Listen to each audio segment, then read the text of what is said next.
ஏகாதிபத்திய எதிர்ப்பு இயக்கத்தின் சார்பில் சீர்காழி அரசு மேல்நிலைப் பள்ளியின் அவல நிலையை கண்டித்து நடைபெற்றுக் கொண்டிருக்கக்கூடிய இந்த கண்டன ஆர்ப்பாட்டத்திலே கலந்து கொண்டிருக்கக்கூடிய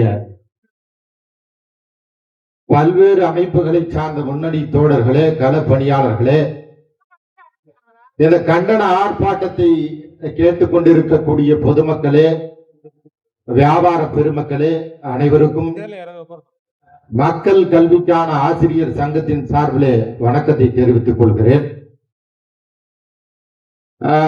அன்பார்ந்த பொதுமக்களே,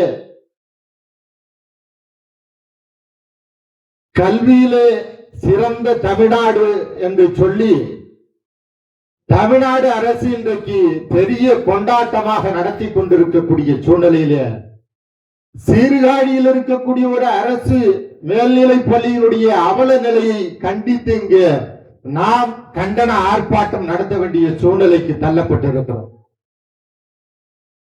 கல்வியிலே சிறந்த தமிழ்நாடு உயர்கல்வித்துறையிலே வளர்ச்சி அடைந்திருக்கிறது, பள்ளி கல்வித்துறையிலே வளர்ச்சி அடைந்திருக்கிறது.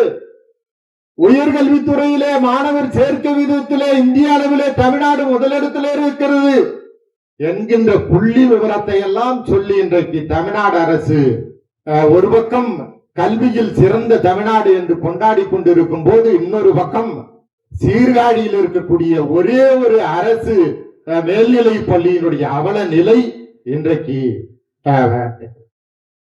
மிக கேவலமான ஒரு நிலைக்கு கல்வித்துறை தள்ளப்பட்டிருக்கக்கூடிய சூழ்நிலை இன்றைக்கு நாம் பார்த்து கொண்டிருக்கிறோம். இந்த உயர்நிலை பள்ளியில கிட்டத்தட்ட 366 மாணவர்கள் படிக்கிறார்கள். ஆனால் இருக்கக்கூடிய கழிவறைகள் 2 கழிவறைகள் தான் அந்த பள்ளியில இருக்கிறது. 366 மாணவர்களுக்கு 2 கழிவறைகள், விளையாட்டு திடல் இல்லை, மைதான ஆய்வகம் இல்லை, நூலகம் இல்லை, அடிப்படை வசதிகள் இல்லை, குடிநீர் இல்லை. இவ்வளவு கேவலமாக ஒரு பக்கம் கல்வியில் சிறந்த தமிழ்நாடு என்று சொல்லிக் கொண்டு, இன்னொரு பக்கம் இவ்வளவு கேவலமாக ஒரு அரசு பள்ளியை நடத்தக்கூடிய நிலை தமிழ்நாட்டில் மட்டும்தான் உண்டு தோழர்களே. இத்தகைய இந்த நிலைக்கு என்ன காரணம் என்பதை நாம் சிந்தித்து பார்க்க வேண்டும். தமிழ்நாடு அரசினுடைய இந்த அரசு பள்ளிகளுடைய நிலை சீர்காழியில் மட்டுமல்ல, இங்க இருக்கக்கூடிய தமிழகம் முழுக்க இருக்கக்கூடிய அரசு பள்ளிகளுடைய நிலை இந்த சீர்காழி பள்ளியினுடைய நிலையை மாதிரி தான் இருக்கிறது.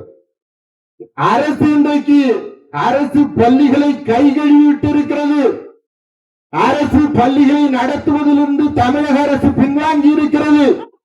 அரசு பள்ளிகளுக்கான நிதியை இன்றைக்கு மத்திய அரசின் பேரிலே மத்திய அரசு கொடுக்கவில்லை, அதனால் எங்களுக்கு நிதி இல்லை, அதனால் தமிழக பள்ளிகளை நடத்த முடியவில்லை என்று சொல்லி தமிழகத்தினுடைய கல்வி தரத்தை இன்றைக்கு பின்னோக்கி இழுக்கக்கூடிய செயல்பாட்டிலே இன்றைக்கு இங்கே திராவிட முன்னேற்ற கழக அரசு தொடர்ச்சியாக செயல்பட்டுக் கொண்டிருக்கிறது.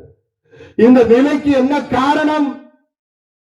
அரசுடைய கொள்கை முடிவுகள் அடிப்படையில தான் திட்டமிட்டபடி அரசு இன்றைக்கு கல்வித்துறையை வீணடித்துக் கொண்டிருக்கிறது.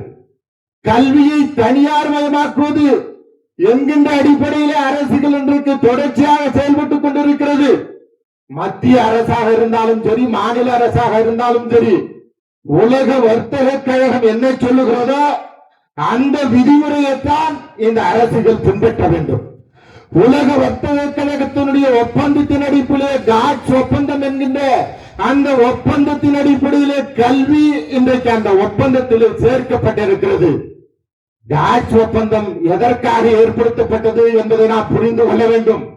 வியாபாரம் தொடர்பான ஒரு ஒப்பந்தம், நாடுகளுக்கு இடையிலான வியாபாரம் தொடர்பான ஒரு ஒப்பந்தத்திலே கல்வியை சேர்த்திருக்கிறது என்று சொன்னால், கல்வி அடிப்படை உரிமை என்பதிலிருந்து கல்வி ஒரு கடை சரக்கு என்ற நிலைக்கு இன்றைக்கு அந்த ஒப்பந்தத்தின் அடிப்படையில் இந்த அரசுகள் செயல்பட்டுக் கொண்டிருக்கிறது. மத்திய அரசு அப்படித்தான் செயல்பட்டுக் கொண்டிருக்கிறது, மாநில அரசும் அப்படித்தான் செயல்பட்டுக் கொண்டிருக்கிறது. மத்திய அரசு இன்றைக்கு இந்தியா முழுக்க இருக்கக்கூடிய கல்வித்துறையை ஒழித்து கட்ட வேண்டும், கார்ப்பரேட் மயமாக்க வேண்டும், காவிமயமாக்க வேண்டும் என்கின்ற அடிப்படையிலே புதிய கல்விக் கொள்கை என்கின்ற கொள்கையை இன்றைக்கு நடைமுறைக்கு கொண்டு வர துடித்துக் கொண்டிருக்கிறது. அந்த அடிப்படையில தான் இன்றைக்கு இந்தியா முழுக்க கல்விக் கொள்கை தீர்மானிக்கப்பட்டிருக்கிறது. இந்திய அரசினுடைய உயர்கல்வி சார்ந்த ஒரு நிறுவனம் பல்கலைக்கழக மானிய குழு, யுஜிசி என்று சொல்லக்கூடிய பல்கலைக்கழக மானிய குழு புதிய கல்விக் கொள்கையை அமல்படுத்துவதற்கான எல்லா நடவடிக்கைகளும் இன்றைக்கு தொடர்ச்சியாக செய்து கொண்டிருக்கிறது.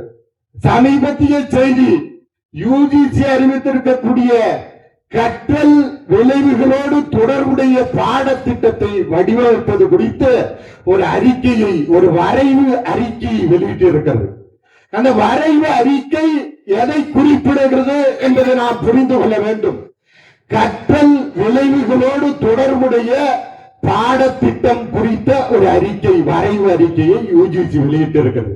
யுஜிசி என்பது மத்திய அரசினுடைய ஒரு நிறுவனம், கல்வி தொடர்பான முடிவுகளை எடுக்கக்கூடிய, கல்வி நிறுவனங்களை ஒழுங்குபடுத்தக்கூடிய ஒரு நிறுவனம்.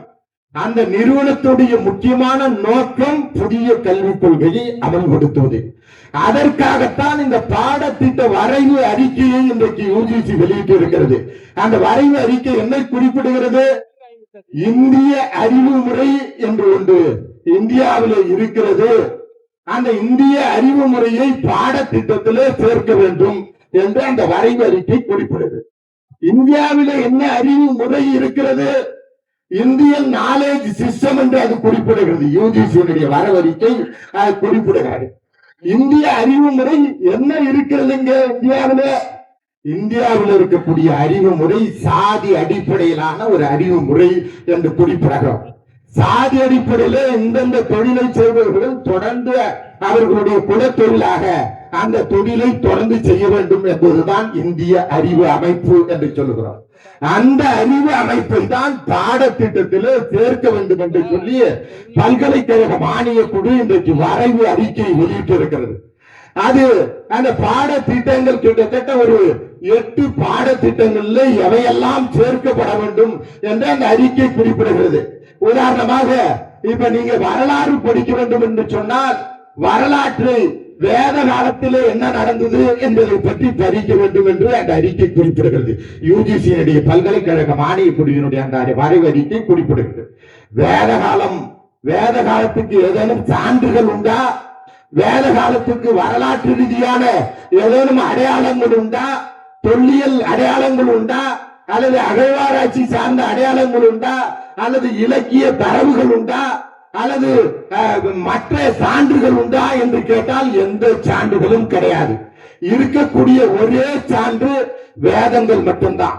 வேதங்கள் என்பது என்ன என்பதை பற்றி நம்முடைய பெரியவர்கள், சிந்தனையாளர்கள் ஏற்கனவே சொல்லியிருக்கிறார்கள். வேதங்கள் என்பது பைத்தியக்காரர்களுடைய உளறல் என்று பல்வேறு அறிஞர்கள் ஏற்கனவே சுட்டிக்காட்டியிருக்கிறார்கள். அந்த அறிவை, வேதம் சார்ந்த அறிவை பாடத்திட்டத்திலே கொண்டு வர வேண்டும். குலக்கல்வி அடிப்படையிலான அறிவை, அந்த தொழில் குறித்த அறிவை பாடத்திட்டத்திலே கொண்டு வர வேண்டும் என்று சொல்லி இன்றைக்கு யுஜிசி வலியுறுத்தி கொண்டிருக்கிறது. புதிய கல்விக் கொள்கையை அமல்படுத்தக்கூடிய நோக்கத்திலே அந்த வரைவு அறிக்கையை வெளியிட்டிருக்கிறது. வரலாறு மட்டுமல்ல, வரலாற்றை குறித்து படிக்கக்கூடிய மாணவர்கள், கல்லூரியில் படிக்கக்கூடிய மாணவர்கள் இந்திய சுதந்திர போராட்ட வரலாற்றை கற்றுக்கொள்ள வேண்டும் என்று சொன்னால் அதற்கு படிக்க வேண்டிய புத்தகம் சவர்கார் எழுதிய இந்திய சுதந்திர போர் என்கின்ற புத்தகத்தை படிக்க வேண்டும் என்று அந்த வரைவு அறிக்கை சொல்லுகிறது. இந்திய சுதந்திர போராட்டத்திற்கும் அங்க இருக்கக்கூடிய RSS அமைப்பிற்கும் பாஜகவிற்கும் என்ன தொடர்பு என்கின்ற கேள்வியை நாம் எழுப்ப வேண்டிய தேவை இருக்கிறது.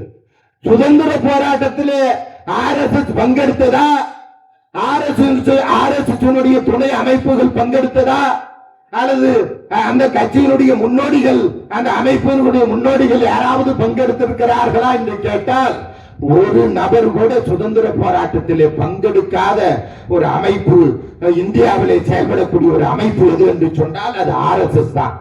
அந்த RSS தான் சொல்லுகிறது இந்திய சுதந்திர போராட்ட வரலாற்றை படிப்பதற்கு சாவர்கர் எழுதிய இந்திய சுதந்திர போர் என்கின்ற நூலை படிக்க வேண்டும், அதை பாடத்திட்டத்திலே சேர்க்க வேண்டும் என்று அந்த யுஜிசியினுடைய வரைவு அறிக்கை குறிப்பிடுகிறது. சுதந்திர போராட்டத்திலே ஈடுபடாத ஒரு இயக்கம், ஈடுபடாத நபர்கள், ஈடுபடாத தலைவர்கள் சுதந்திர போராட்டத்தை பற்றி ஒரு நூல் எழுதியிருக்கிறார்களாம். அந்த நூலை மாணவர்கள் படிக்க வேண்டுமா? இதுதான் யுஜிசியினுடைய அறிக்கை சொல்லுகிறது. இது மாதிரி வரலாற்று பாடம் மட்டும் இல்ல, பொருளாதார பாடம், வேதியியல் பாடம். வேதியியல் பாடத்தில் மாணவர்கள் எதை படிக்க வேண்டும் என்று தெரியுமா? வேதியியல் படிக்கின்ற மாணவர்கள் மதுவில் இருக்கக்கூடிய வேதியியல் கூறுகள் என்ன என்பதை பற்றி படிக்க வேண்டுமா?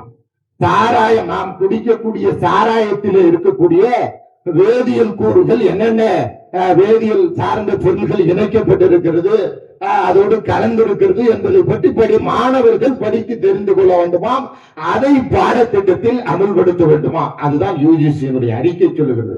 பொருளாதாரத்திலே பொருளாதார பாடம் படிக்கக்கூடிய ஒரு BA மாணவர், இளங்கலை மாணவர் பொருளாதாரத்திலே தர்மத்தை பற்றி படிக்க வேண்டும் என்று யுஜிசி அறிக்கை சொல்லுகிறது. இந்த யுஜிசி அறிக்கை இது மாதிரி பல பாடங்களிலே இந்தியாவிலே ஒரு அறிவு முறை இருக்கிறது. அந்த அறிவு முறையை பற்றி படிக்க வேண்டும். கணிதம் படிக்கக்கூடிய மாணவன் பஞ்சாங்கத்தை பற்றி படிக்க வேண்டும் என்று அந்த அறிக்கை சொல்லுகிறது. நவீன அறிவியல் இன்றைக்கு வளர்ந்திருக்கிறது. வான் இயற்பியல் குறித்து, வானியல் குறித்தான மிகப்பெரிய முன்னேற்றத்தை இன்றைக்கு அந்த துறை அடைந்திருக்கிறது. ஆனால் இந்த பாடத்திட்ட அமைப்பு முறை என்ன சொல்லுகிறது? பஞ்சாங்கத்தை படிக்க வேண்டும், ஒரு மாணவன் பஞ்சாங்கத்தை பற்றி படிக்க வேண்டும் என்று யுஜிசியினுடைய அந்த வரைவு அறிக்கை குறிப்பிடுகிறது. ஆக புதிய கல்விக் கொள்கையை செயல்படுத்துவதில் இன்றைக்கு இங்க இருக்கக்கூடிய பாஜக அரசு முனைப்போடு செயல்பட்டுக் கொண்டிருக்கிறது. தமிழ்நாடு அரசு என்ன செய்து கொண்டிருக்கிறது? திராவிட முன்னேற்ற கழக பாசிசத்தை எதிர்க்கிறோம், பாஜகவை எதிர்க்கிறோம், மதவெறியை எதிர்க்கிறோம் என்று சொல்லி இன்றைக்கு புதிய கல்விக் கொள்கையை எதிர்க்கிறோம், நீட்டை எதிர்க்கிறோம். அந்த புதிய கல்விக் கொள்கைக்கு மாற்றாக தமிழக கல்விக் கொள்கையை, மாநில கல்விக் கொள்கையை உருவாக்குவோம் என்று சொல்லுகின்ற இங்க இருக்கக்கூடிய அரசு, திராவிட முன்னேற்ற கழக அரசு அப்படியே அந்த பழைய அந்த புதிய பொருளாதார கொள்கையை அப்படியே காப்பி அடித்து இன்றைக்கு மாநில கல்விக் கொள்கை என்று அறிவிக்கிறது.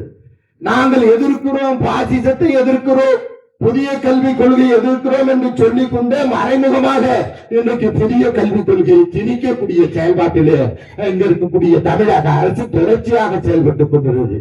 உயர்கல்வியிலே இன்றைக்கு உயர்கல்வித்துறையிலே 10,000க்கும் மேற்பட்ட காலி பணியிடங்கள் இருக்கிறது. பள்ளி கல்வித்துறையிலே 10,000க்கும் மேற்பட்ட காலி பணியிடங்கள் இருக்கிறது. அந்த பணியிடங்களை இன்றைக்கு அரசு நிரப்பவில்லை.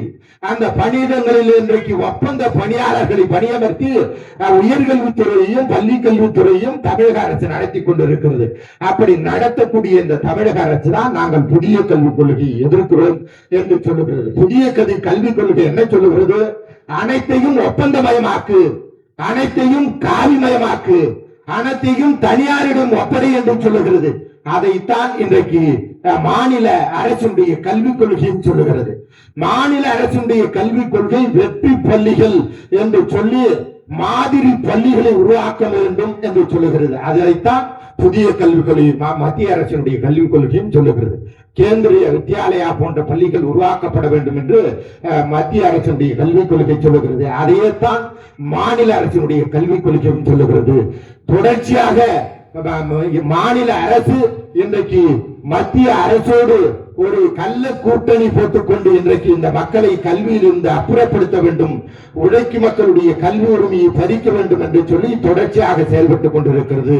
இங்க இருக்கக்கூடிய உயர்கல்வியை குறித்து பெரிய மாநாடு நடத்தி நடிகர்களை கூட்டி மாணவர்களை பேச வைத்து எல்லோரையும் அழ வைத்து இந்தியாவிலே தமிழ்நாடு தான் கல்வியிலே முன்னணியில் இருக்கிறது, கல்வியில் சிறந்த தமிழ்நாடு என்று சொல்லக்கூடிய இந்த அரசு இவ்வளவு கேவலமாக ஒரு மாநிலத்தினுடைய கல்வியை சீரழித்துக் கொண்டிருக்கிறது.